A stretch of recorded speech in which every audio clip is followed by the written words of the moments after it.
Good morning. Good morning. My name is Natasha Diaz. My pronouns are she and her, and I serve on your board of trustees. It's my pleasure to welcome you here this morning. If you're here for the first time, thank you for joining us. We look forward to getting to know you. We invite everyone present in the sanctuary today to join us after the service for Community Hour. Each week, we remind ourselves of our congregation's core values: connection, transformation, justice, and acceptance.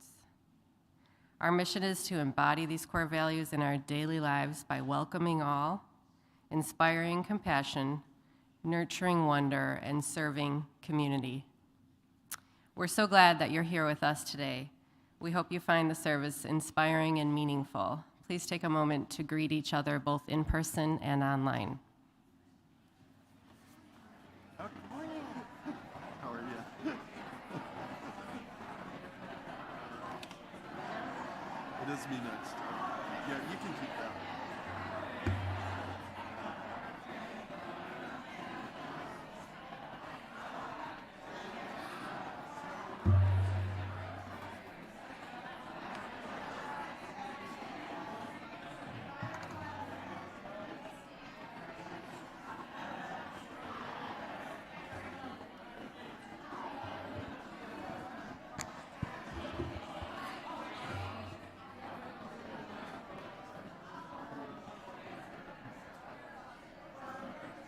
Good morning.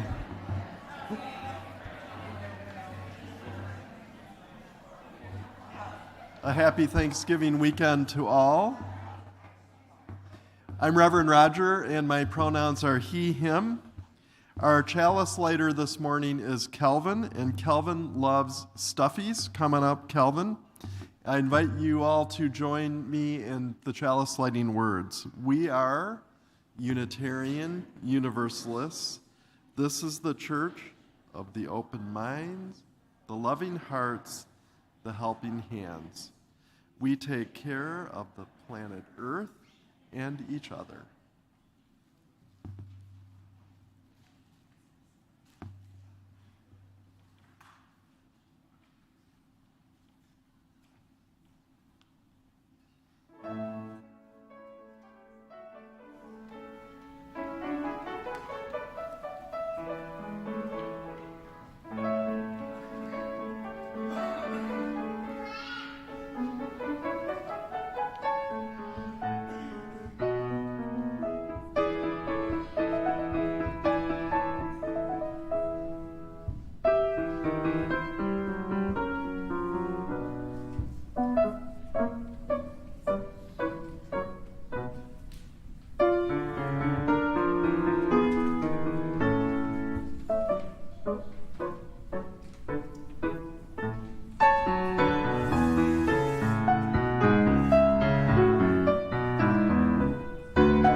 The opening words today come from Reverend Rebecca Edmiston Lang, and these are words that I use frequently because I think they say a lot. Come in. Come into this place which we make holy by our presence. Come in with all your vulnerabilities and strengths, fears and anxieties, loves and hopes. For here you need not hide, nor pretend, nor be anybody other than who you are and who you are called to be. Come into this space where we can touch and be touched, heal and be healed, forgive and be forgiven. Come into this place where the ordinary is sanctified, the human is celebrated, the compassionate is expected. Come into this place. Together, we make it a holy place. Whoever you are, Wherever you are on your life's journey or in the world, you are welcome here. Come, let us worship together. And our opening song today will be number 1058. That's from the smaller Teal hymnal, Be Ours a Religion. The words are by the great 19th century Unitarian minister Theodore Parker. And Judy has some instructions for us. This is probably a new hymn to most of you. So as Hannah plays, why don't we all hum along and get the idea of what the melody's all about?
Love is the doctrine of this congregation. The quest for truth is its sacrament, and service is its prayer. To dwell together in peace, to serve freedom, to serve humanity in fellowship, to the end that all souls shall grow into harmony with the divine. Thus do we covenant with each other and with God.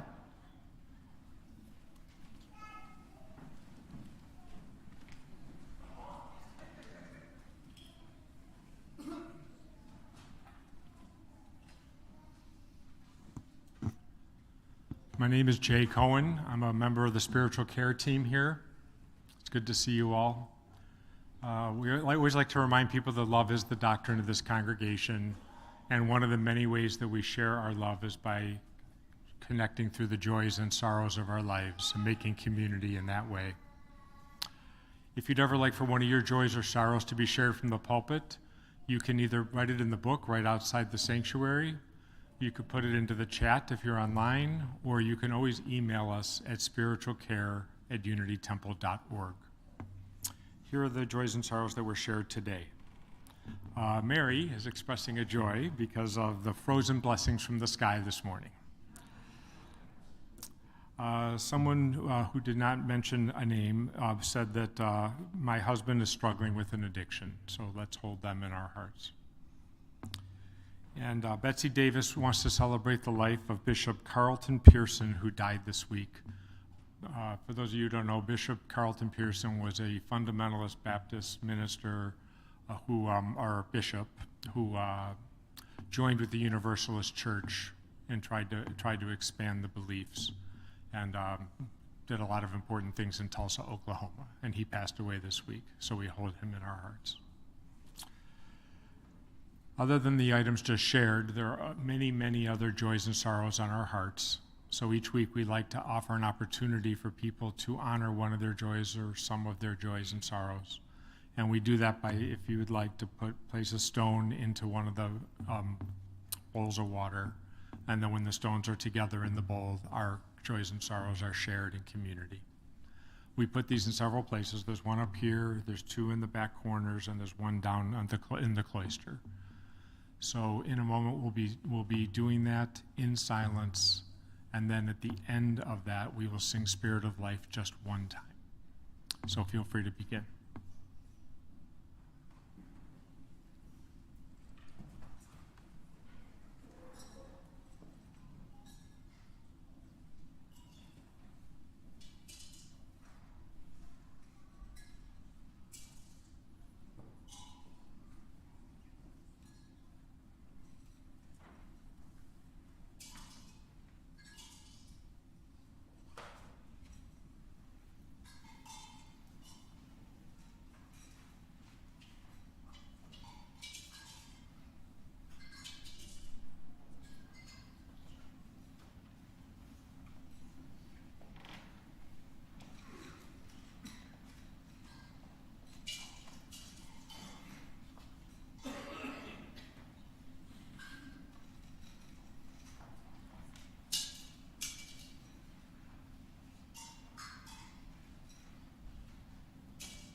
Let us enter together in a moment of prayer and reflection.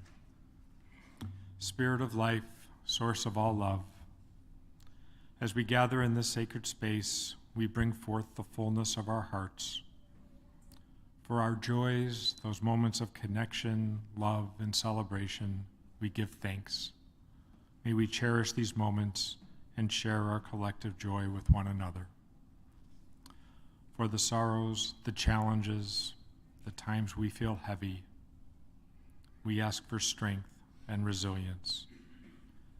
May we find solace in the support of this community and courage to face life's difficulties.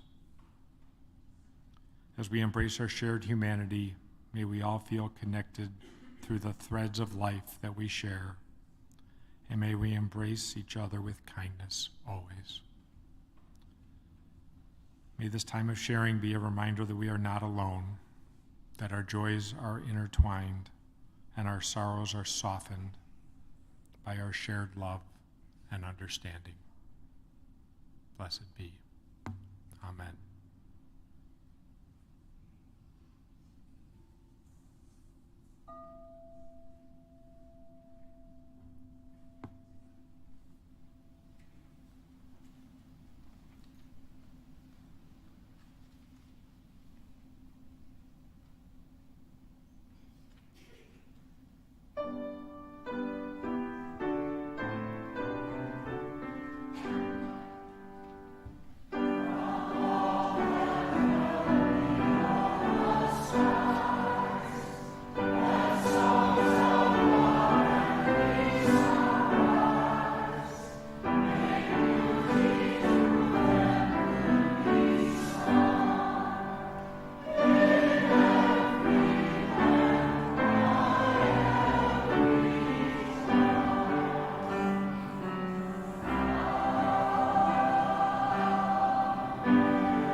I'd like to invite the children to come forward, however you want to define children, for the story.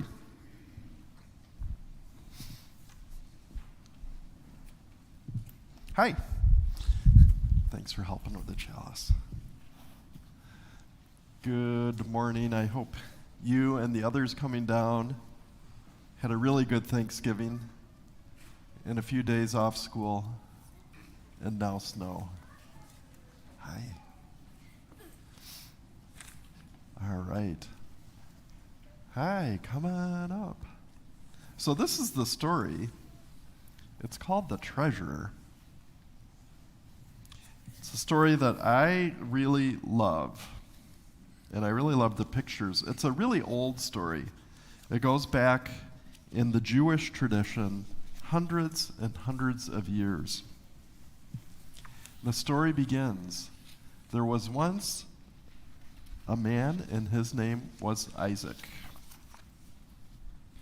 And he lived in such poverty that again and again he went to bed hungry. He lived in a place called Poland. One night, he had a dream. In his dream, a voice told him to go to the capital city and to look for a treasure under the bridge by the great palace, the royal palace. It's only a dream, he thought when he woke up, and he paid no attention to it. The dream came a second time, and Isaac still paid no attention to it. When the dream came back a third time, he said, maybe it's true, and so he set out on his journey.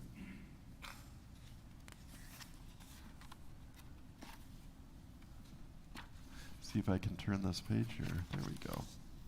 Now and then someone gave him a ride, but most of the way he walked. He walked through forests. He crossed over mountains. Finally, he reached the capital city.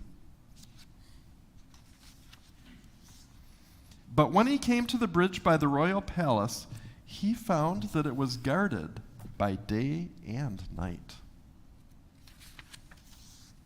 He did not dare to search for the treasure, yet he returned to the bridge every morning and wandered around it until dark.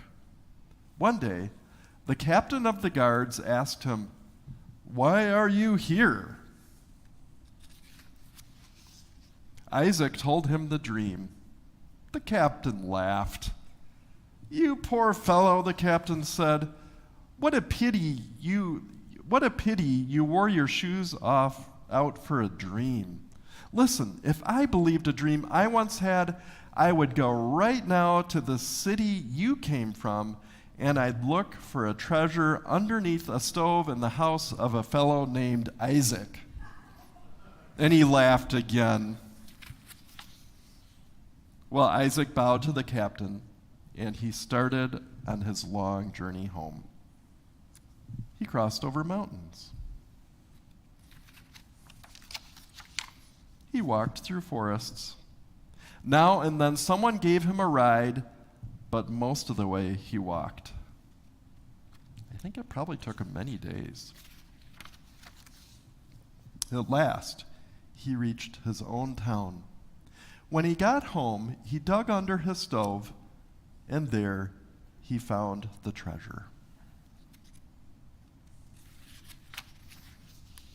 In thanksgiving, he built a house of prayer, and in one of its corners he put an inscription, "Sometimes one must travel far to find what is near."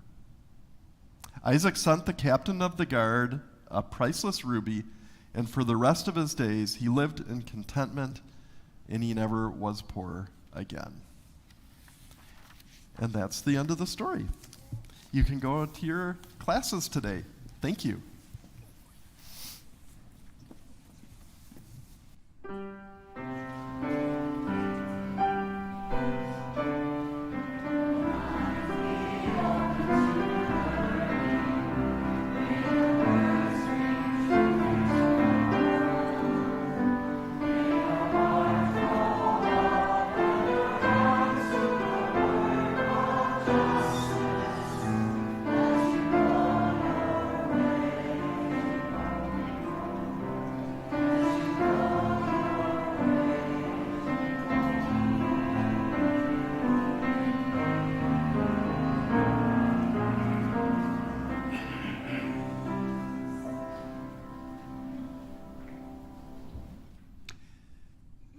Each week we give away half of the offering to an organization that aligns with UU values, that shares our commitment to justice, equity, and compassion.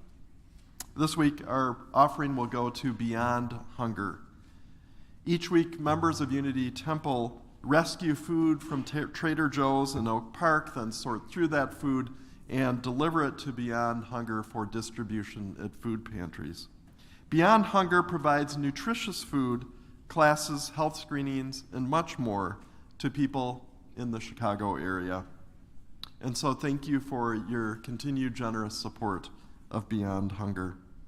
In addition to the offering plates that are going around, you can follow the directions on your screen here or at home.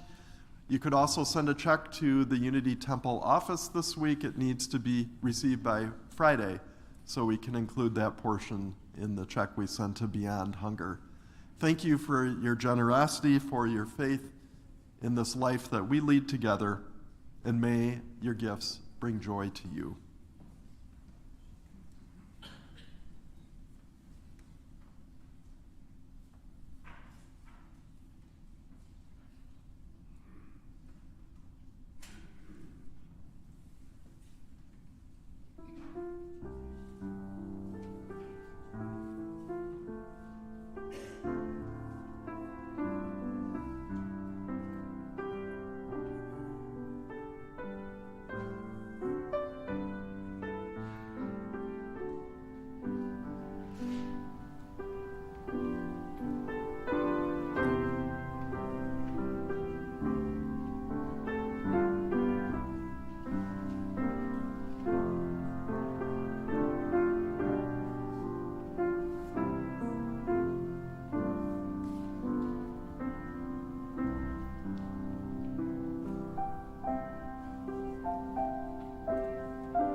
I have two readings today. The first is from the poet Rumi, the Sufi mystic.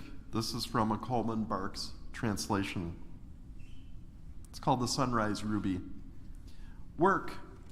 Keep digging your well. Don't think about getting off from work. Water is there somewhere. Submit to a daily practice. Your loyalty to that is like a ring on a door. Keep knocking, and the joy inside will eventually open a window and look out to see who's there. And then the second reading is from a collection of poetry by the UU minister, Reverend Nancy Schaefer. This making a whole self takes such a very long time. Pieces are not sequential, nor are supplies. We work here, then there, hold up tattered fabric to the light, sew past dark intent, use all our thread. Sleeves may come before length, buttons before a rounded neck. We sew at what most needs us, and as it asks, sew again. The self is not one thing once made unaltered, not midnight task alone, not after other work. It's everything we come upon, make ours, all this fitting of what once was and has become.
What is the treasure that the rabbi seeks in the book, The Treasure, in the story?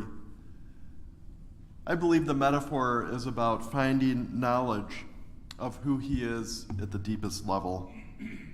This is the mythic hero's journey that the mythologist Joseph Campbell wrote so much about, the story that comes in 1,000 guises, or maybe 1,000,000 or more. It's Luke Skywalker leaving Tatooine to find his destiny. It's Celie in the color purple, surviving sexual and racial oppression and discovering that she is strong and beautiful and whole and holy. It's Bishop Carlton Pearson. I knew that he was in hospice but hadn't heard that he had died. Bishop Pearson, whose journey took him to learn and hear the message of universal salvation in the Bible, in Jesus' message, and to decide that that is a piece of Christianity, an important piece of it, and to proclaim that, and to lose his church of many thousand people, many thousands, down to a few hundred, and then he and many of those hundreds, few hundred, joined the All Souls Unitarian Church in Tulsa and became part of our faith and changed our faith. It's you and it's me figuring out who we are, figuring out who we are called to be. In various ways, these are the questions we ask ourselves. Who am I? Who am I called to be? And while there's a core of each one of us, I think it's also true that it's not one thing once made unaltered, as the poet Nancy Schaefer puts it. I am not quite the same person that I was in 2013 or 1993 or 1973. I'm pretty sure I won't be quite the same person in 2033 or 43 if I live that long. How I answer these questions of who I am and who I'm called to be change over time. Maybe the more precise question is, who am I today? Who am I called to be tomorrow? Who am I in the process of becoming? Makes me think about the Buddhist belief that there's no permanent self, that there's some wisdom in that belief, that we're never done with this work of becoming ourselves. How we answer the question of who we are is never once and for all. It's never permanent. There's a transitory nature to it. And the way that each of our lives unfolds has bearing on how we answer this question. For example, I see myself differently now with both of my parents gone than I did when both or one were alive. I see myself now differently as a grandparent. I see myself differently when I walk into a group of ministers like I did the week before last, and I look around that room of 40 people, this group I've been a part of since 1991, and I realize that I've been in the group longer than anybody else, that I am an elder.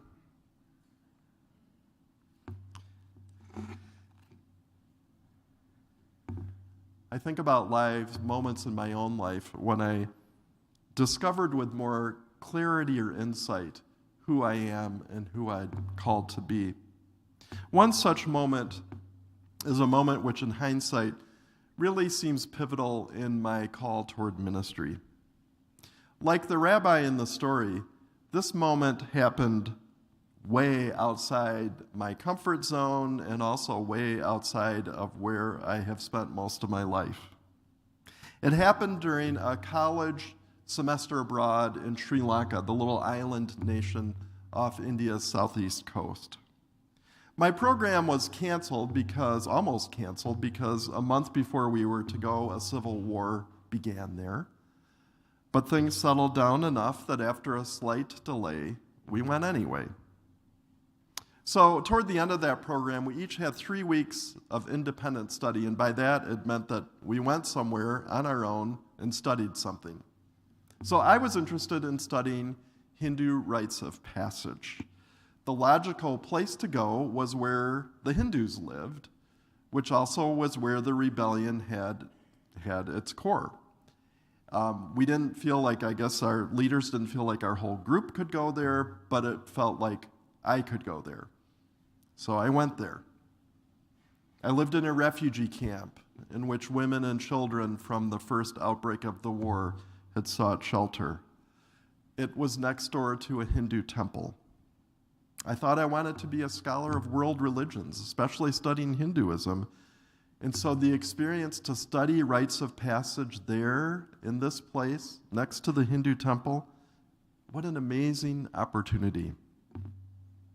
Well, one day I was walking in the little courtyard, which really was just a field, between the refugee camp and the temple.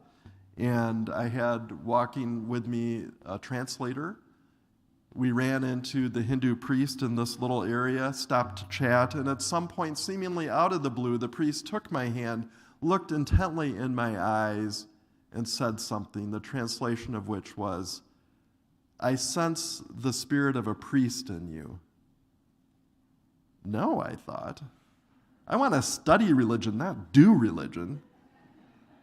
That's not right, is it? Is it?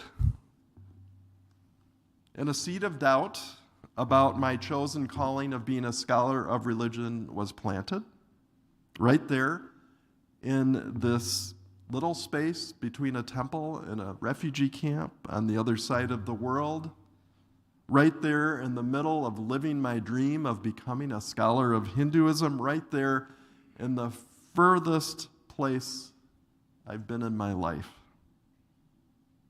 Thus began a series of doubts, of questions, of moves forward and backward and forward again until 7 years later, I was ordained a UU minister. Sometimes one must travel far to find what is near. Well, this kind of opportunity on the other side of the world is not something that comes often, sometimes not at all for most of us. And so we need to find other ways to give ourselves the time and the space to ask these basic questions about who we are and who we're called to be. And in life's hustle and bustle, it is so easy to ignore or to forget about these questions. The problem, as Yogi Berra might have put it, is that if you don't ask who you are, you might end up being somebody else. Right? And that somebody else isn't you.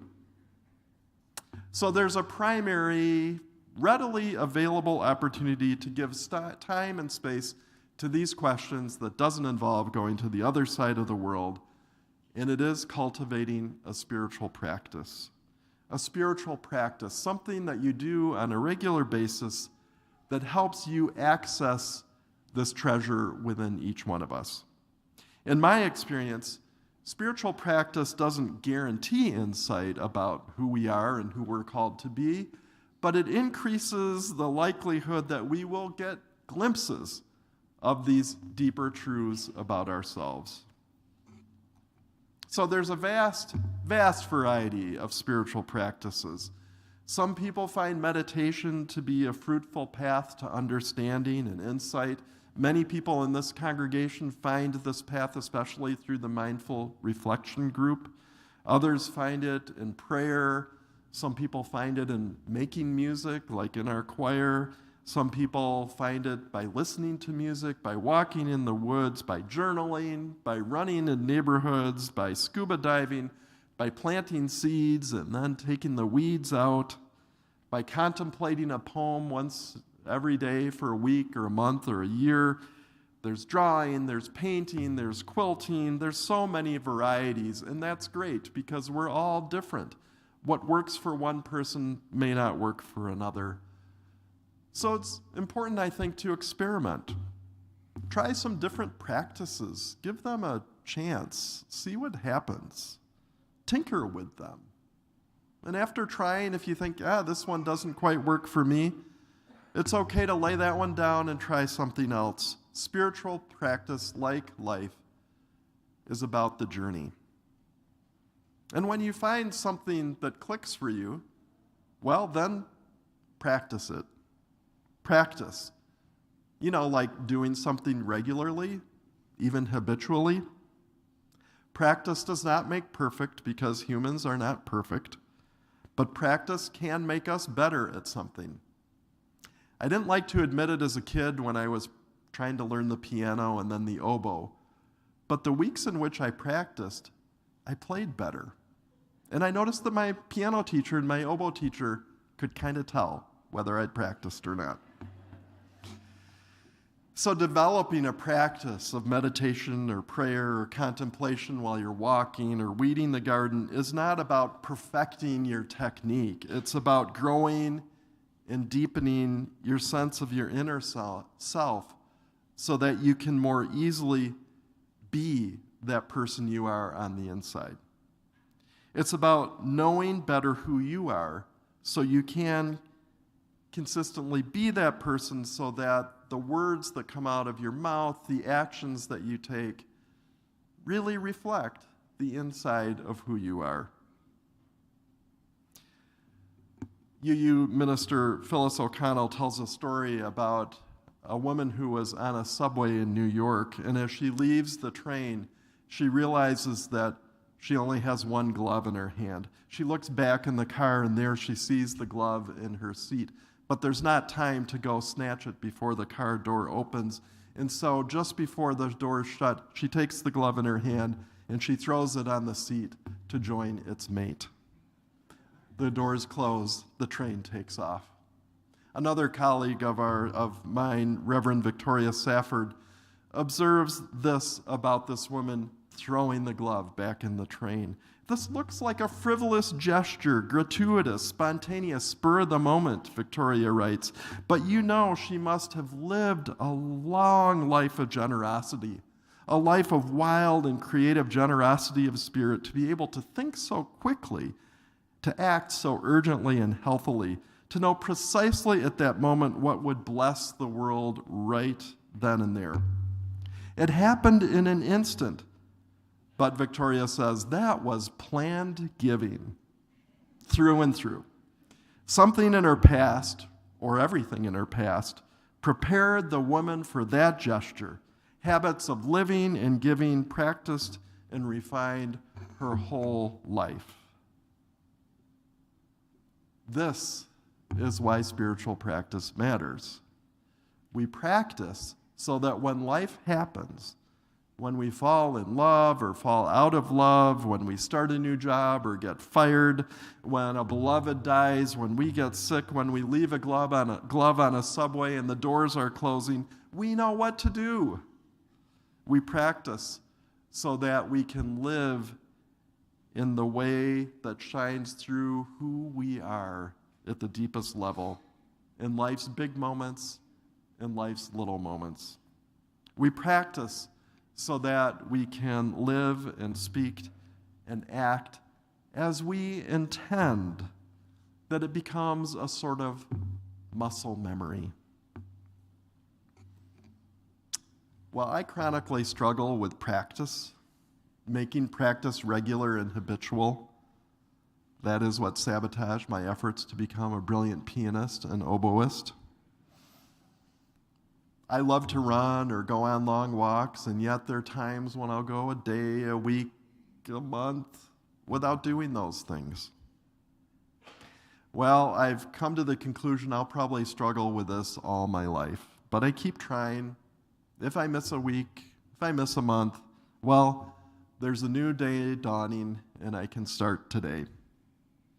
My loyalty to my daily practice is like the brass door on a ring, Rumi's metaphor suggests. I keep knocking through spiritual practice, and the joy inside will eventually open a window and look out to see who's there.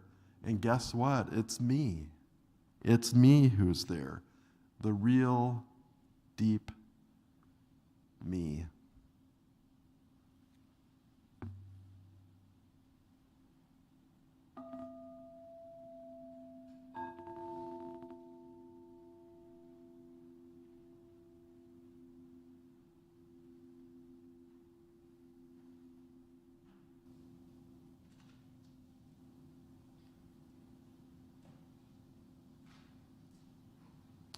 And our closing song today is With Joy We Claim the Growing Light. This is number 345 in the larger gray hymnal.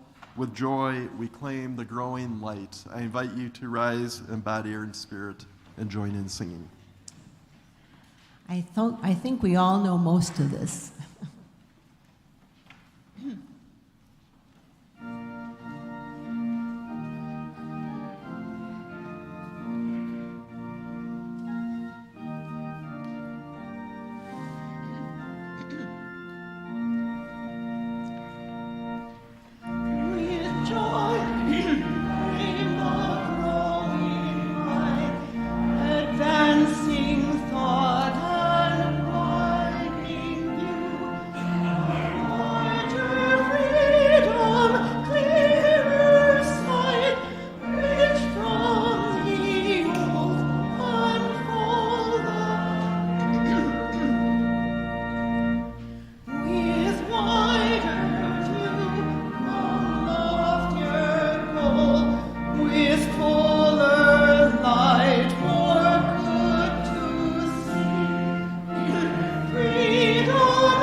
So keep digging your well. There is water somewhere in there. Keep sowing. Your new self and your true self will emerge. And I invite you to join in the chalice extinguishing words. Carry the flame of peace and love until we meet again.